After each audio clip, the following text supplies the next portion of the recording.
Chers auditeurs, c'est Jimmy. Je suis heureux de vous retrouver pour cette nouvelle version en format podcast des rencontres polars de Jimmy.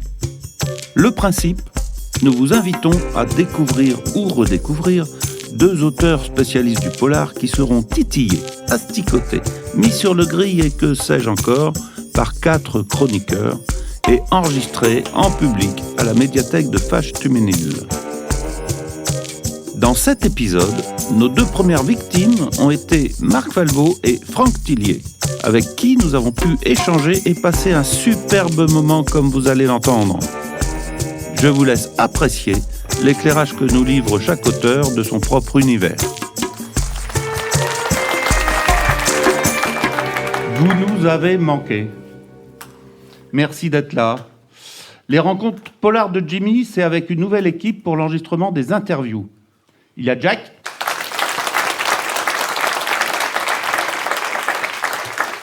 Forcément Jack l'éventreur. Oui, mais ce soir, les couteaux sont pas très affûtés. C'est vrai. Jack qui va aller voir ce que les auteurs ont dans les tripes, forcément. Il y a Élodie.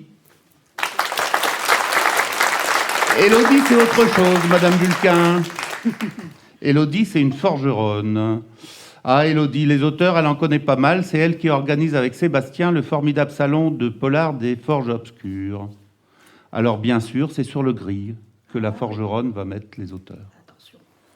Et puis, il y a Judith. Judith, ouais. Il y a le fan club là-dedans. Judith a son fan club parce que c'est la taulière. Judith Masson.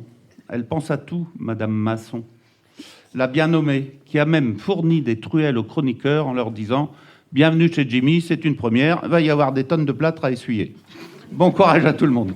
Merci Judith. Merci. Et ce soir, chez la taulière, nous ne sommes pas 20, nous ne sommes pas 30, nous ne sommes pas 40, on est combien là ? 100, 120. On est 100, 120, face à 2 auteurs. Donc, merci encore à tout le monde d'être venu. Et c'est avec un énorme plaisir que nous recevons Marc Falvaux et Franck Tillier.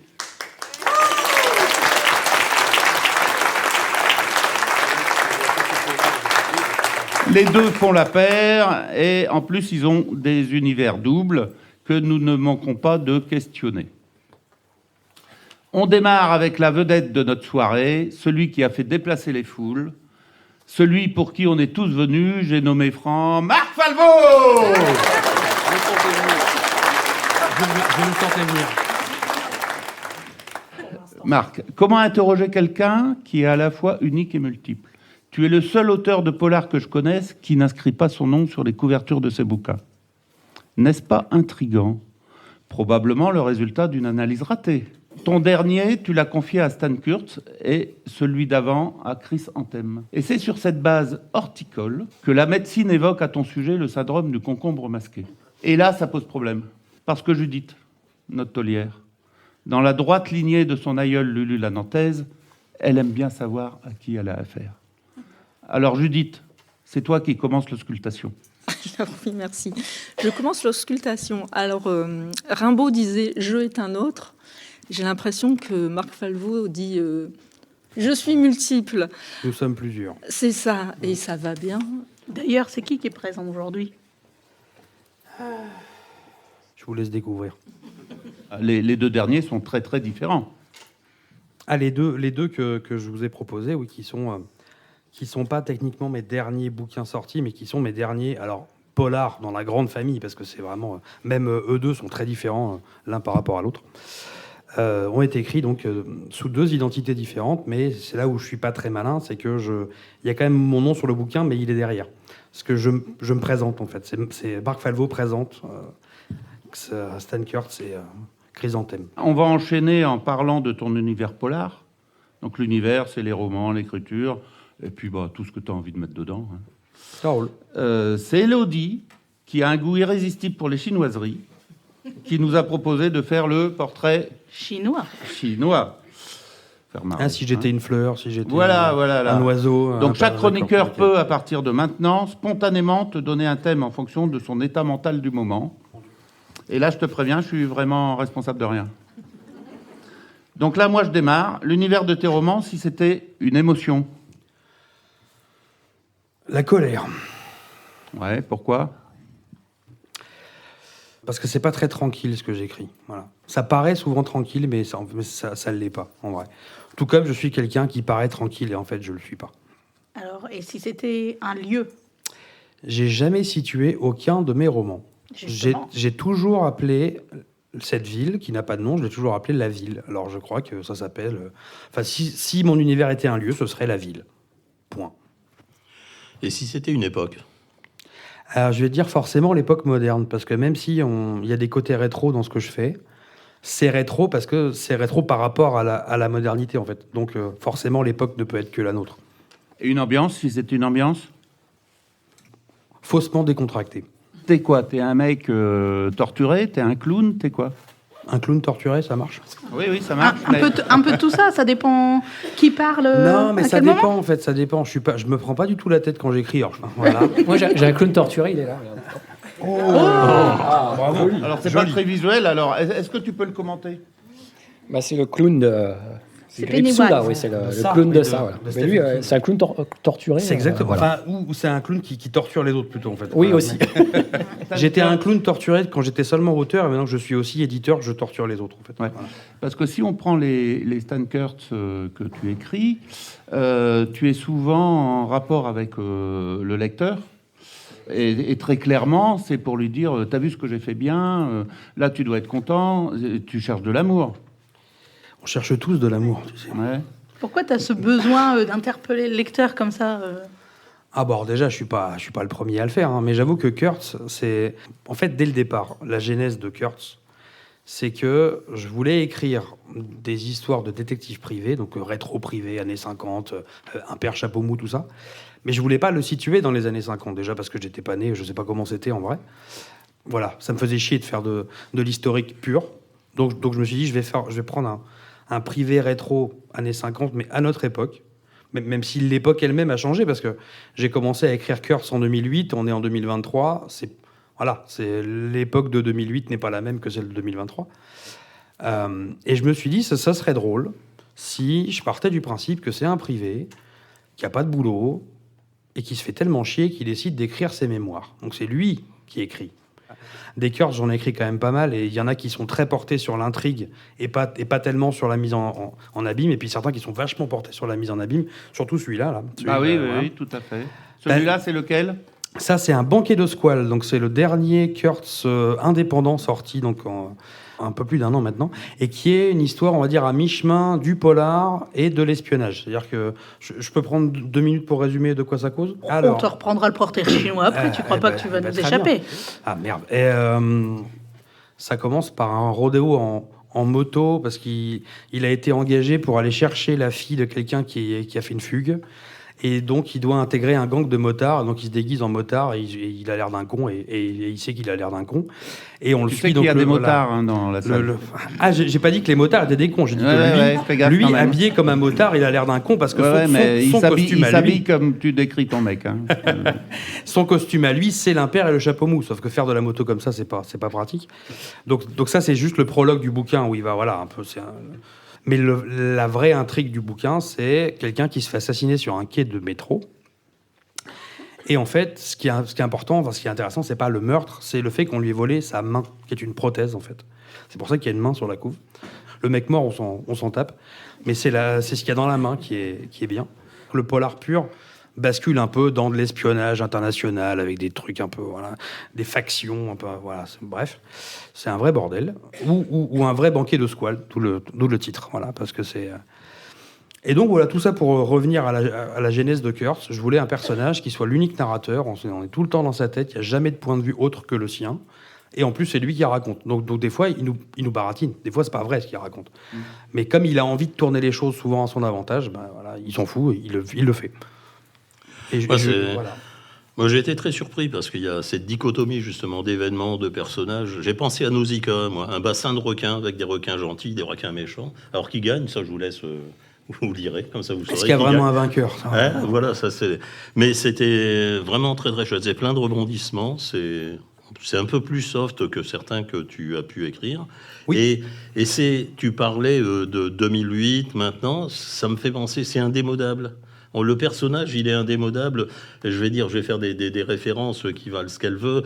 Colombo, San Antonio, c'est tout à fait. Mais on les regarde encore. Il y a toujours ce. Et pourtant, parce que oui, évidemment, Colombo et San Antonio sont deux références que je ne peux pas occulter, mais qui sont en fait des références qui ne parlent pas tellement aux jeunes générations. Et pourtant, il y a des ados qui lisent Kurtz. C'est peut-être le fait qu'en fait, Kurtz, c'est un sale gosse avant tout, quoi. C'est-à-dire que c'est le mec, il est rebelle par principe. C'est-à-dire que c'est même pas tellement qu'il soit militant contre quoi que ce soit, hein.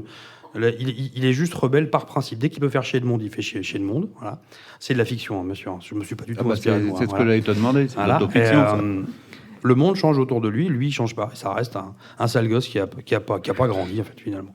Élodie. Il a un ton particulier quand même, Stan Kurtz. Il a des expressions, il parle pas comme tout le monde.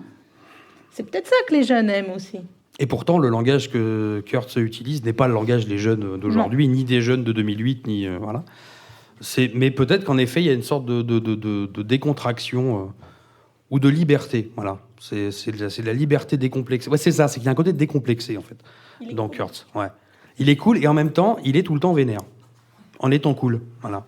Et en fait, je pense qu'il y a aussi une vraie filiation d'écriture entre San Antonio et d'autres. Il y a beaucoup d'humour, en fait. C'est vrai, ces expressions, elles sont juste savoureuses.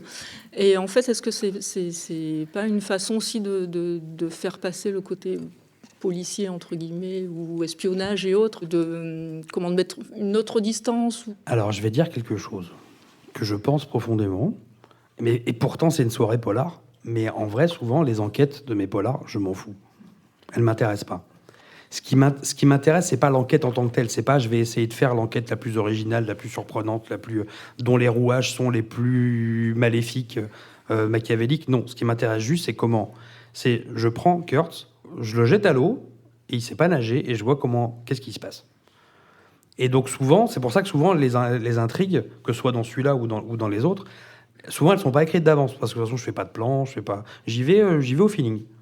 Et je tire sur un fil, et voilà. Et petit à petit, et moi-même, je découvre au fur et à mesure, en même temps que lui, qu'est-ce qui va se passer. Et c'est ça qui m'intéresse. C'est juste comment lui va réagir et comment lui va se sortir de la prochaine pire situation qui n'est jamais aussi pire que celle qui va arriver après. Et voilà. Et à un moment, juste, j'en ai marre, alors j'écris le mot fin et c'est fini. Voilà. Qu'est-ce que t'en penses, Franck ? Franck, qu'est-ce que t'en penses ? Ouais. Non, mais je comprends le processus. Mais les gens seraient assez surpris parce qu'en fait, moi, j'avais déjà posé la question. Parce que moi, c'est vrai que c'est plutôt l'inverse. Je prépare mes livres et j'essaye de les préparer au maximum. Mais quand on demande aux auteurs s'ils préparent leurs livres ou s'ils vont au feeling, en fait, il y a plutôt la moitié. C'est moitié-moitié, quoi. C'est vraiment des gens qui, comme Marc, partent juste d'une idée comme ça au départ et tirent le fil et avancent. Et vraiment, la lecture, parfois, ça se voit pas, quoi, en fait. Il n'y a aucun moyen de détecter que... C'est qu'en fait, ce que toi, tu lis quand tu as le bouquin dans les mains, c'est pas le premier jet. En fait, tout réside là. C'est que des fois, je me paume. C'est-à-dire que j'essaie des trucs, des embranchements de l'histoire qui, en fait, fonctionnent pas. Alors, je m'arrête, puis je rétrograde, et puis je repars en sens inverse pour un autre truc. Sauf que c'est 3, 4, 5, 10 pages de merde que j'écris, là. Et je les coupe, et vous les lisez pas. En fait. Merci. Voilà, c'est ça. Non, mais j'essaie de vous épargner un peu quand même. Hein, si tu veux, on peut te... je dis pas que je laisse pas des conneries dedans, hein, parce que c'est vrai que voilà. Ouais.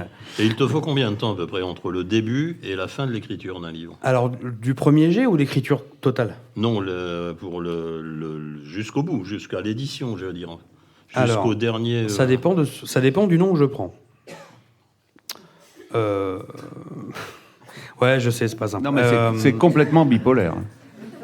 Ouais, mais si on est 4, c'est bipolaire ou c'est quadripolaire ? C'est personnalité multiple. Multipolaire. Attention, je travaille en psychiatrie. Il y en a qui écrivent plus vite que d'autres. Ah oui, Chrysanthème, c'est celui qui écrit le plus vite. Abîme, je l'ai écrit en 8 jours, pour vous dire. Voilà.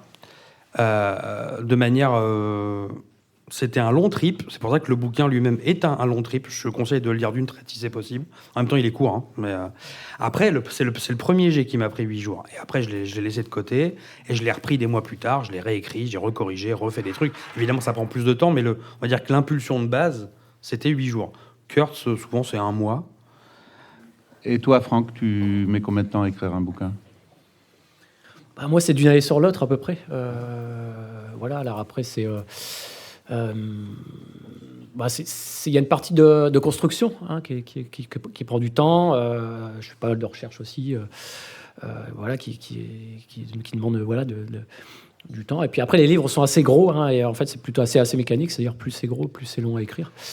Enfin, si, il y a quand même un moment donné, il faut écrire les pages, quoi. Il faut les sortir. Et moi, je peux pas écrire. J'ai pas de fièvre d'écriture absolue, donc c'est un petit peu tous les jours. Et donc, à la semaine, je peux pas écrire plus qu'un certain nombre de pages, ce qui fait que voilà. Et je peux plus le faire maintenant. Je suis trop vieux maintenant, j'y arrive plus. Oui, c'est pas évident, mais même, on parlait de Simenon tout à l'heure, et lui, je crois qu'il écrivait aussi. Il écrivait des livres en 15 jours, ça lui arrivait, je crois. Et de manière générale, c'était en 1 mois ou 2, il écrivait des livres, donc qui était gros en plus, donc finalement, c'est... Et t'es un peu saisonnier, c'est-à-dire que ton bouquin, souvent, il sort au printemps, mais ça veut dire que tu as commencé à l'écrire, quoi. Tu commences à brosser les traits à l'été, puis après tu l'écris à l'automne, ou tu corriges en hiver. En général, je finis mes romans... Oui, moi, c'est vraiment très régulier. Et c'est fascinant. Hein. Oui, mais là, Franck, moi, mon petit doigt m'a dit que le bouquin de l'année prochaine, il est déjà fini, là. Oui, quasiment, ouais. Donc, il faut nous en dire un petit truc. Il faut qu'on ait un scoop. Un scoop? Ah, je sais pas. Le filou. Le filou. Oui, en fait, c'est ça. C'est-à-dire que je l'ai fini. En fait, en général, je finis mes livres en ce moment, quoi. Ouais. Ce qui est pas si délirant que ça. C'est-à-dire qu'en fait, on a l'impression... mais c'est loin. Mais en fait, à l'échelle de l'édition, c'est bien pour l'éditeur de déjà disposer du texte, parce que comme ça, on peut le retravailler, on peut... ça peut parcourir un peu le circuit classique. Et puis, en fait, il est prêt assez tôt, c'est-à-dire début d'année. Ce qui fait que les libraires, tout ça, peuvent l'avoir en main quelques mois avant la sortie, ce qui n'est pas plus mal. Voilà, comme ça, s'ils ont le temps de le lire. Oui, alors, donc, juste pour résumer un petit peu, ça sera un roman indépendant qui va se passer dans le Grand Nord québécois, où il fait très, très froid, et... dans une ville qui est complètement isolée. C'est une espèce de huis clos à ciel ouvert. Moi, j'adore les huis clos. Et donc, il y aura un meurtre dans cet environnement complètement isolé. Une petite ville de 2000 habitants, de se dire qui a commis ces atrocités. Isolés, hein. Oui, j'aime bien. Ouais, ça crée une tension. Moi, ça fait longtemps que j'avais envie... Enfin, le froid, l'obscurité, tout ça, c'est les éléments de la nature me fascine, et donc j'aime bien les mettre dans les histoires. Et voilà, donc ça va se passer tout là-bas, très loin. Élodie. Et en fait, Franck, tu nous livres quelques secrets d'écriture dans ce petit livre qui s'appelle Le plaisir de la peur. Et tu parlais du retravail. Moi, je sais, parce que je l'ai lu, qu'il est déjà beaucoup retravaillé, ton livre. Oui. Parce que ça m'a impressionné. Toutes les semaines, tu relis ce que j'ai écrit. Tout ce que tu as écrit. Oui, alors en fait, c'est mon rituel. Moi, c'est vrai que le lundi, le matin, je relis ce que j'ai... Non pas ce que j'ai écrit la semaine d'avant, mais tout depuis le début. Alors au début, quand il y a 10 pages, ça va. Quand tu es en train de... Oui. Ouais. Oh, ok, tu relis tout pendant que tu es en train d'écrire. Le lundi, en général, je fais ça. Et, alors quand c'est le début, les 10 pages, ça va vite à lire. Puis quand je suis à la moitié du livre, je relis. Parce qu'en fait, j'ai... déjà, c'est pour connaître le livre par cœur, c'est-à-dire que de savoir exactement où j'en suis dans l'écriture, les détails, parce que il y a beaucoup de détails. Et le fait de relire, ça me permet à chaque fois de recorriger des petites choses que je détecte à la relecture par rapport à ce que je suis en train d'écrire, hein, parce qu'en fait, j'ai beau préparer, c'est-à-dire on essaie toujours de préparer. Oui, ça, c'est vrai pour tout le monde. C'est-à-dire, on a beau essayer de préparer un maximum, mais quand on écrit, il y a la magie de l'écriture qui fait qu'on dérive. Forcément, il se passe des choses qui sont complètement pas prévues. Et donc, quand en fait, je suis en train d'écrire et qu'il se passe un truc imprévu, je me dis, c'est génial, donc j'écris ça. mais ça a des Sauf que implications. Des fois, ouais, c'est ça. Oui, c'est des fois le truc imprévu. En fait, Bah oui, change oui, d'autres forcément. éléments que tu avais dans ton plan. Ouais, et donc ça, c'est pour ça que le lundi, en général, ça me permet de ce que j'ai écrit dans la semaine, qui sont des trucs imprévus. Par exemple, je dis n'importe quoi, mais d'un coup, j'ai envie de faire manger du chocolat, afin de faire que le personnage, il mange du chocolat tout le temps. Alors là, je fais manger du chocolat, je dis parce que ça apporte quelque chose. Et donc, je me dis, il faut l'introduire. Et les fois d'avant, on l'a vu. Les fois d'avant, donc c'est pour ça que quand je ouais. relis, j'introduis ces choses-là et je sais où le faire parce que je le connais. Donc voilà, c'est pour ça qu'en fait, en général, quand j'ai fini mon livre, je peux plus le lire, je le supporte plus. Donc je renvoie ça et fini. Ça, c'est un classique. Ouais. Donc vous avez vu, aux rencontres polars de Jimmy, les auteurs s'autochroniquent. Oui, Bravo. on est bien là. Bah ouais, on est pas mal là. On est pas mal. Une question? Oui, moi j'avais une question. Alors la première était pour Marc. Je trouve que dans les différentes personnalités, on va appeler ça comme ça, en fait, que ce soit dans le gore ou dans Stan Kurz, ce qu'on ressent vraiment, c'est une jubilation de l'écriture, en fait. C'est ce que toi, t'as senti.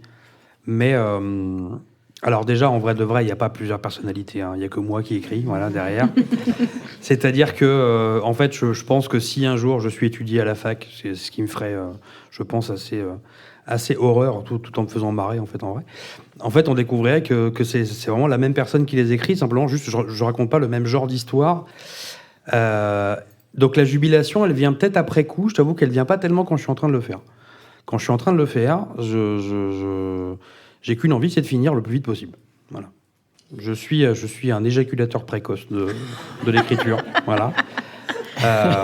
Parce que ça me met dans un tel état, en fait. Ça me met dans un tel état d'écrire un bouquin que plus vite j'ai fini, plus vite je suis tranquille. Voilà. Par contre, j'aime bien relire.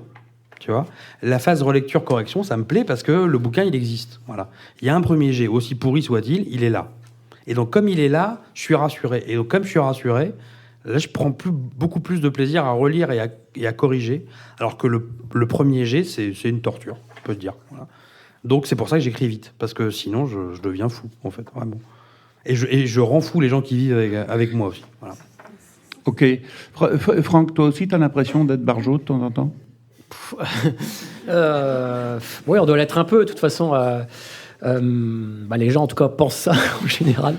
Ils ont l'impression qu'on est des espèces de... Je sais pas, de... Comment tu as fait pour donner du plaisir à la lecture de ton dernier La Faille, avec un sujet dont tu vas nous parler, qui est vraiment très fort. Et d'ailleurs, à la fin de ton roman, tu mets une note là-dessus. Oui. Pour donner quelques explications. Tu peux nous en dire plus sur La Faille ? Oui. Alors, moi, j'aime bien prendre dans mes romans un gros sujet que je vais traiter. Et c'est vrai que pour La Faille, j'avais envie de traiter le sujet de la mort,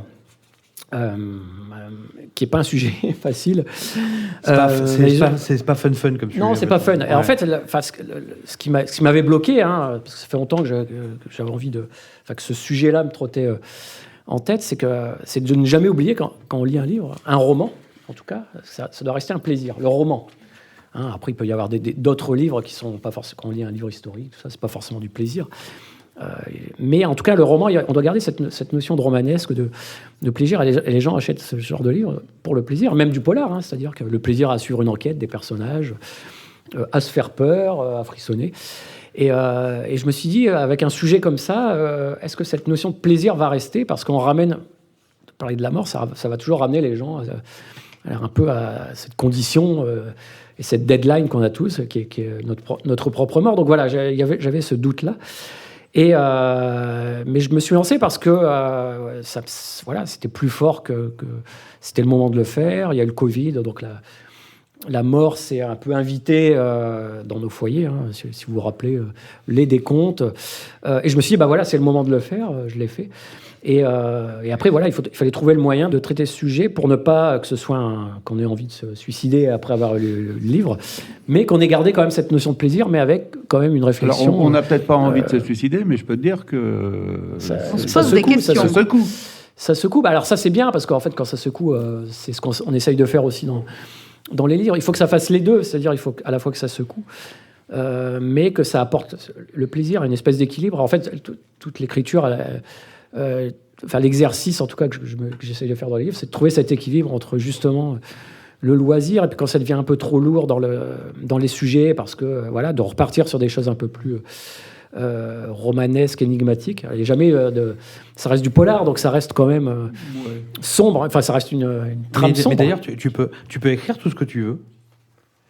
Oui. Alors, celui-là, il y a beaucoup de choses. Parce que Franck Tillier, c'est pas juste un auteur, c'est une machine. C'est Oui, alors réglé avec un calendrier. Oui, il y a des. Tu peux vraiment faire ce que tu veux. Oui, en fait, on peut faire ce qu'on veut. Après, c'est la manière dont on va l'écrire. Après, il y a des sujets qui sont peut-être plus, vers lesquels je n'irai pas forcément. Dès qu'on touche aux enfants, ces choses-là, parce qu'en fait, c'est très compliqué de réussir à apporter du plaisir. Quand on ramène à des choses comme ça qui sont beaucoup dans l'actualité. Il y a ce que toi tu veux pas faire. Justement. En fait. Justement, moi j'ai une question. Est-ce que tu n'as pas eu des craintes sur un certain sujet? Parce que, sans spoiler, il y a quand même un angle éthique dans l'intrigue. Oui. Et moi je me suis dit, il est quand même couillu de choisir ce thème-là. Parce que je ne suis pas sûre que ce livre serait passé partout pareil. Et que, par exemple, aux États-Unis, tu ne te prendrais pas les esclandres des pro-life en plein dans la tronche. Est-ce que tu as eu des réactions de ce type?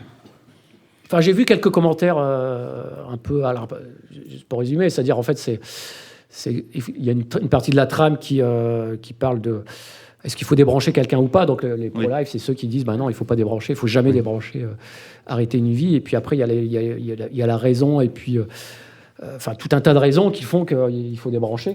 Et tu pousses le bouchon, parce qu'il y a aussi la vie avant la naissance dans ton... Oui. C'est un cas compliqué, mais qui peut exister. C'est ce qui a rendu, en fait, le livre intéressant. C'est-à-dire, enfin, il y a deux histoires dans la faille. Il y a, comme souvent dans mes romans, il y a la grosse intrigue policière. Et puis, il y a aussi une intrigue liée au personnage, souvent, et dont cette...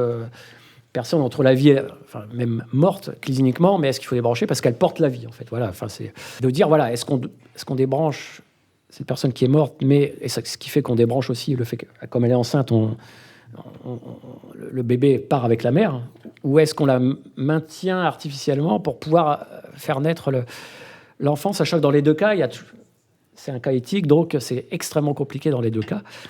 Est-ce que les familles veulent? Est-ce que les médecins veulent? Enfin, l'opinion, tout ça. Et c'est ça qui était intéressant. En fait, cette partie-là, en termes d'écriture, de volume, je ne sais pas, c'est peut-être 10% du livre. Vraiment, quand on prend le nombre de pages. Et pourtant, en fait, c'est ça qui avale tout, en fait, parce que c'est les émotions. Ça nous touche. Et moi, en fait, comment on peut avoir du plaisir à lire ça? Le plaisir, c'est parce que déjà, c'est ce qui est propre à tous les polars. C'est-à-dire, ce que propose un polar, en général, c'est d'aller... propose au lecteur d'aller mettre son œil dans le trou de la serrure pour voir ce qui se passe derrière. C'est-à-dire, on a tous un peu une fascination, quand même, pour ce qui est un peu en dehors des clous. C'est-à-dire, on a nos vies qui sont normées, il faut suivre les lois, il faut bien conduire, il ne faut pas dépasser 50 à l'heure. Et puis, quand vous lisez un polar, vous avez moyen un peu tiens, il y a eu un meurtre, il y a quelqu'un qui a été capable de commettre ça. Et donc, c'est le principe du fait divers, c'est-à-dire on sort de l'ordinaire et il y a une fascination vraiment pour ça. Et c'est ce qui est proposé dans nos livres, c'est-à-dire de franchir un peu ces frontières-là, ce qui fait qu'on va vers ces lectures-là. Première raison. Deuxième raison, c'est le besoin de se faire peur, ce qui est quand même un instinct. C'est-à-dire qu'en fait, la peur, c'est l'instinct de la survie. C'est la peur qui fait qu'on est encore là aujourd'hui, après des milliers d'années. C'est l'un des sentiments les plus forts. Oui, c'est l'instinct de survie, en fait, c'est la peur. Les Cro-Magnons, etc., ils avaient vraiment peur des serpents parce que c'est une question de survie et des araignées. Nous, un peu dans nos foyers, ça ne va pas nous tuer. Et donc, on a besoin, en fait, quelque part, de maintenir cet instinct qui est présent en nous, de le faire s'exprimer. Et donc, quelque part, on le fait s'exprimer à travers ces histoires-là. On l'exerce, en fait. C'est ce qui nous amène vers ce genre de lecture. Alors, il y a tout un tas d'autres raisons. Mais c'est pour ça qu'on lit ces livres-là, je trouve. Jacques, comment tu l'as ressenti c'est toujours cette curiosité qui, pour moi, n'est pas maladive, qui est justement, il faut la développer, cette curiosité, de vouloir aller de l'autre côté du miroir, avec tout ce mystère, cette peur, mais cette envie d'être confronté à cette peur. Et je trouve que c'est vraiment excusez-moi le terme, mais pour moi, c'est jouissif parce que on est vrai. Ça amène à réfléchir, comme tu disais. Bon, c'est des trucs très, très lourds, mais qui amènent à réfléchir sur la vie de tous les jours. Et moi, ça m'a posé une question donc, qui concerne les deux, mais je te la pose à toi. Alors, d'où vient ton inspiration? Est-ce que c'est un petit génie qui sort d'une lampe magique, un truc, un fait d'actualité, quelque chose qui est caché en dessous du lit, un souvenir? Comment l'idée te vient au départ? C'est un peu tout ça. Pour moi, c'est dans l'écriture. Tu vois, c'est le fait d'écrire. Moi, c'est de trouver l'idée qui est la partie la plus pénible pour moi, dans ce processus-là. C'est-à-dire, c'est toujours un enfer entre le moment où je termine un livre. De quoi je vais parler? Oui. Voilà. Et moi, ça dure. Enfin, non. Je dis ça dure longtemps. J'écris un livre tous les ans, ce qui est quand même rapide. Mais en fait, dans cette proportion de un an. T'as jamais été coincé? Non, mais des fois, les semaines passent, les mois, et je trouve pas l'idée, quoi, en fait. Et donc, c'est toujours angoissant. Et il n'y a pas de règle, il faut pas attendre dans son fauteuil que l'idée arrive. Le truc de l'illumination, c'est pas vraiment ça. C'est un peu comme je sais pas. Vous savez, les terres un peu agricoles, la terre a produit tous ces légumes, etc.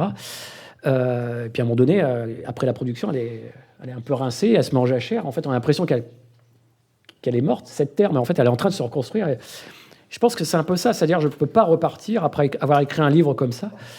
Directement, mon cerveau, il est un peu vidé. Et le fait de chercher une idée, parce que c'est vraiment de la recherche d'idées. C'est le baby blues? Oui, il y a ce soulagement d'avoir fini un livre, et en même temps, de se dire, ouais, mais voilà, il faut en écrire un autre. Enfin, je dis il faut, c'est pas... Bah si, il faut, en fait. Oui, il faut. Et en fait, c'est un truc sans fin, quoi. T'as jamais fini. Ouais. C'est-à-dire que c'est autant toi que moi, il faut, pour une question de plaisir littéraire, financier aussi, c'est ton boulot, c'est mon boulot. Alors là, maintenant, mon boulot, c'est plus éditeur que auteur, si on parle de revenus, disons. Mais il faut, parce que comme il faut aller bosser. Il faut, des fois, j'ai écrit des bouquins en allant bosser. Il n'y avait plus un éditeur qui voulait t'éditer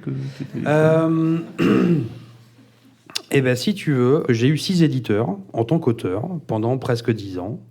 Et à un moment, je me suis dit, stop, voilà, j'ai plus envie. Donc, soit j'arrête d'écrire, c'est un peu ce que j'ai dit à ma femme, je dis, soit j'arrête d'écrire, soit je monte une maison d'édition. Et elle m'a dit, non, t'arrêtes pas d'écrire, tu vas être trop chiant. Donc, j'ai monté une maison d'édition, voilà, pour être à mon compte. Sauf que je voulais pas juste m'auto-éditer, en fait. Voilà. Je voulais monter quelque chose pour moi et aussi pour d'autres, quoi. Puis maintenant, on est 15. Voilà. Et l'éditeur Marc Falvaux pense quoi de l'auteur Marc Falvaux? Elle se passe bien, la relation éditoriale? Ah puisque j'écris plus, tout va bien. Voilà. Et l'auteur, il est content de moins écrire, là. Parce qu'en vrai, j'ai écrit... Alors, pour te dire, j'ai écrit 45 romans en 10 ans. T'en as encore dans ton coffre, quoi. J'en ai encore dans mon coffre. T'as combien de romans, Franck? 22, je crois. J'ai encore de la marge. Donc, et tu disais que Franck écrivait beaucoup. À une époque, justement, le tournant 2015-2017, j'écrivais beaucoup. Pour l'argent, avant tout, faut être honnête. J'ai beaucoup écrit à la commande, voilà. Dans plein de genres différents, voilà, dont certains qui sont jamais sortis, mais qui existent. Et puis maintenant, j'écris moins, j'écris ce que je veux, et l'éditeur, il est content, parce que comme ça, il a moins de bouquins de l'auteur à sortir, et il sort vraiment ceux qui lui plaisent. Voilà, comme ça ils sont contents tous les deux, quoi. Enfin, je pense. Voilà. Ok, alors moi, Franck, dans ton univers, je remarque quand même que tu tournes évidemment autour de la science, mais ça, tu l'as déjà expliqué, le côté ingénieur prend le pas. Mais il y a quand même beaucoup de thèmes qui tournent autour de la médecine, moi, je trouve. On a eu beaucoup la mémoire, l'immunité, la biologie moléculaire. La biologie moléculaire, j'en ai fait à la fac de médecine, c'est un morceau quand même. Et dans Gattaca, il y a du niveau. Donc, il y a quand même la psychiatrie en fond, en fil conducteur. Du coup, moi, je me posais la question, est-ce que Franck Thillier, il s'est pas trompé de boulot et il voulait pas devenir médecin, en fait? Non, mais c'est ce qui est en plus fascinant dans l'écriture, justement, c'est que ça me permet de faire plein enfin, en tout cas, d'avoir des aperçus de plein de métiers. C'est ça qui est génial. Quand je fais justement mes recherches, pendant une semaine, je vais aller voir des médecins, je vais aller voir des policiers, je vais aller voir des juges, des spécialistes de la mémoire. Et c'est génial parce qu'en fait, on idéalise souvent les métiers. C'est vrai que, par exemple, à un moment donné, il y a eu la série Les Experts et tout le monde voulait faire la police scientifique. C'était génial. Il y a eu plein de jeunes, il y a eu des recrudescences monstrueuses dans les labos de police scientifique où tout le monde voulait faire la police scientifique. Mais quand vous allez dans un laboratoire de police scientifique et que vous voyez le métier d'un laborantin X, en fait, il n'y a rien de glamour comme métier. C'est-à-dire, il reçoit des enveloppes, il y a des trucs à mettre sur des pipettes, puis il met ça à la machine, et puis il récupère des... Enfin, je schématise.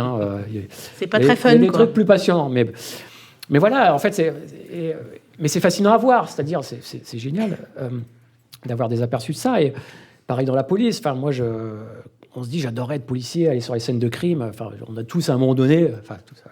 Pardon, peut-être. Non, c'est vrai.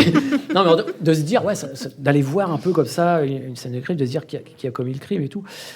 Parce qu'on voit ça dans les séries et que ça a l'air fascinant. Puis on se dit, derrière, il doit y avoir un tueur super intelligent. Je vais trouver qui c'est parce qu'il va laisser une trace.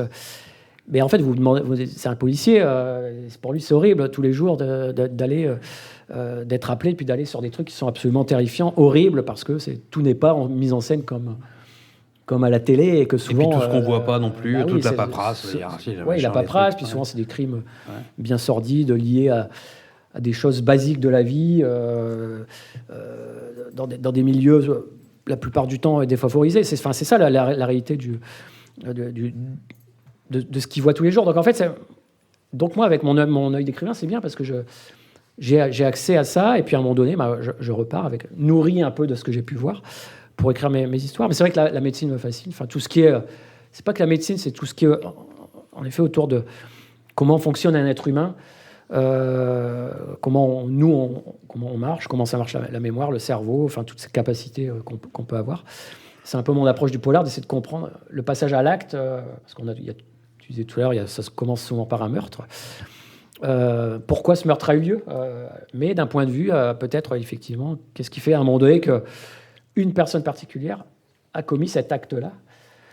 Qu'est-ce qui s'est passé dans sa tête pour en arriver là? Et donc voilà, moi c'est ça qui m'intéresse, ce qu'on retrouve dans la majeure partie de mes livres. Quand on fabrique des personnages, quand on les crée, il y a les personnages qu'on voit, qu'on doit connaître par cœur, mais nous aussi on doit connaître le meurtrier par cœur, c'est-à-dire, c'est un personnage que les lecteurs ne vont jamais voir. En tout cas, ils vont le voir par les traces qu'il laisse derrière lui, un crime. C'est quelque part une photographie du criminel.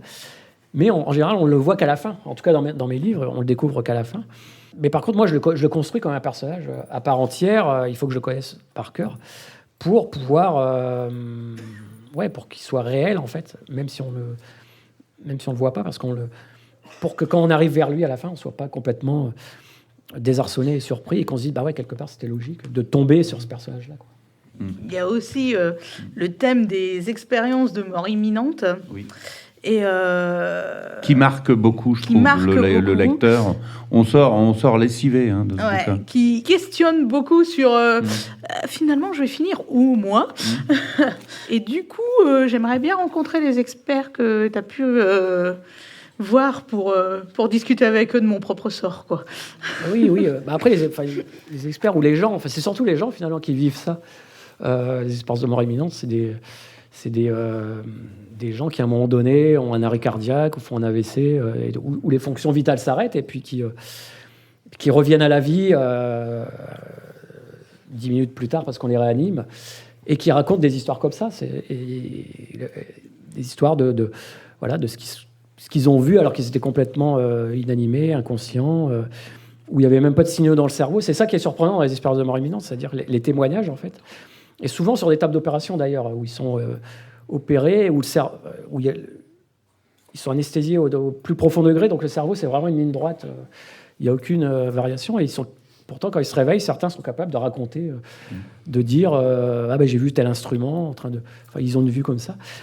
Et la science s'oppose à ça, c'est-à-dire la science essaye de donner une explication, et c'est ce que je retranscris dans le livre.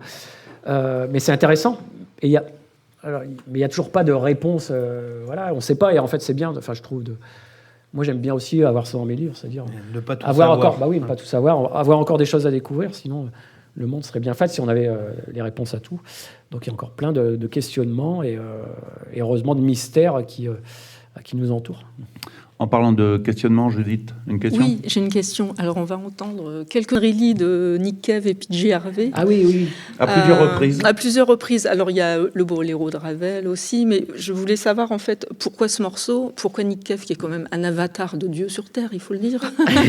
Donc, dans ce livre qui est un peu l'enfer, c'est juste génial. Et est-ce qu'il y a d'autres morceaux de musique qui ont traversé, qui t'ont aidé ou qui t'ont porté sur l'écriture de ce livre ou d'autres livres aussi, d'ailleurs.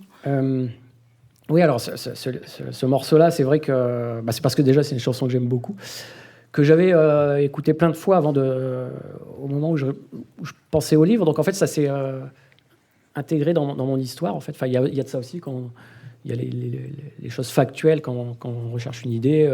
Puis après, il y a les choses dont on se nourrit, des visites, des voyages, et des musiques. Donc, et puis, en fait, Nick Cave et PJ Harvey, je crois que tout l'album, c'est... Murder Ballads. Oui, c'est autour d'un tueur en série qu'on retrouve, qui commet différents crimes. Donc, et dans les paroles, il y a aussi un lien avec ce qui arrive à un des personnages, puisque eux sont... Il y a un couple qui est séparé, en fait, par un crime... et c'est ce qui arrive au personnage, donc il y a cette résonance-là. Et puis il y a l'autre Boléro de Ravel, mais ça fait partie de l'intrigue aussi. Ils expliquent pourquoi. À un moment donné, mais moi j'aime bien mettre beaucoup de sens dans mes livres. Les 5 sens, en fait, c'est une écriture très sensitive, sensorielle, de jouer avec les sensations qu'on peut avoir en lisant. On peut avoir froid, on peut avoir du frisson, on peut entendre des choses, beaucoup de visuels. Et c'est les sens qu'on retrouve, parce que par rapport au cinéma, à la musique, tout ça. Et donc la musique, c'est un excellent thème pour s'arrêter. Okay. On pourrait continuer longtemps. On pourrait, c'est vrai. Et alors ce soir, on a assisté à une première. Donc c'est la première des rencontres polars de Jimmy en version podcast. Et vous avez eu l'honneur et l'avantage d'avoir 6 chroniqueurs. Merci. Pour le prix de messieurs 4. les auteurs. On a le prix. C'est la promotion. Ouais, écoute, merci à toi de nous bravo. avoir invité. Voilà. Puis merci à vous. Merci à toute l'équipe. Merci au public qui applaudit quand on lui demande. C'est bien. Bravo. Vous avez essuyé les plâtres de notre première émission. Est-ce qu'on en fait une deuxième ? Oui. Oh. Ok, merci à tous. Merci aux auteurs, merci à tous. Et maintenant, donc, on se rencontre.